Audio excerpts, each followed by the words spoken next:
Narito ang mga main ingredients sa paggawa ng sisig tofu. Nga pala, recipe to na asawa ko ha. Sa recipe nito, gumamit kami ng 5 tofu at hiniwa sa parehong sukat. Pwedeng cubes, basta bite size. Isang buong puting sibuyas, pwede din yung pula. Pakihiwa na ng maliliit ha. 2 kalamansi para mamaya sa dressing. Then king chai, pakichop na sa maliliit ha. Dagdag aroma kasi yan. Garlic powder, Maggi Magic Sarap, and Knorr seasoning. Hindi to sponsored ha. And mayonnaise. Bago mo iprito yung tofu, i-drain mo muna siyang maigi. Then, lagyan mo ng Maggi Magic Sarap para hindi ganun ka-plain yung lasa niya. Painitin nyo na yung kawali na may tamang dami ng oil.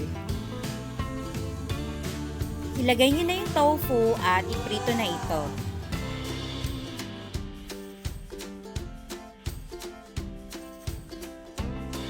Then, pagpantay-pantayin nyo sila para lahat ng mga sides evenly cook. Bali-baliktarin nyo lang para maluto yung mga ibang sides. Until golden and crisp. Huwag mo lang siya iprito ng husto para hindi tumigas. Tanggalin nyo na yung mga tofu sa kawali at lagay sa strainer para madrain yung mga excess oil. Katapos, ilagay na ito sa mixing bowl. Ilagay na ang garlic powder. Yung dami ng paglagay nito, depende kasi sa lasa na gusto nyo. Kaya, tansyahin nyo na lang ha. Then, ilagay nyo na rin ang mga sibuyas at ang ating king chai. Then, iset aside nyo muna ito. Paggawa ng dressing, pigain nyo na yung 2 kalamansi. Huwag isama yung buto ha. Then, ilagay na ang mayo. Mga 3 hanggang 4 na kutsara para creamy. Ilagay na ang Knorr seasoning sauce. Mga 2 kutsara or higit pa. Depende na lang din kasi sa panlasa ninyo. Then, haluin itong mabuti para makombine ang mga lasa nito.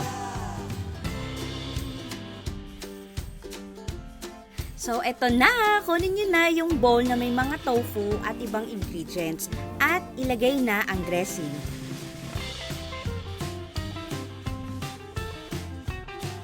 Pagkatapos, halu-haluin na ang mga ito. Yung tamang halo lang daya. Hanggang yung tofu, makoated na siya ng dressing na ginawa ninyo.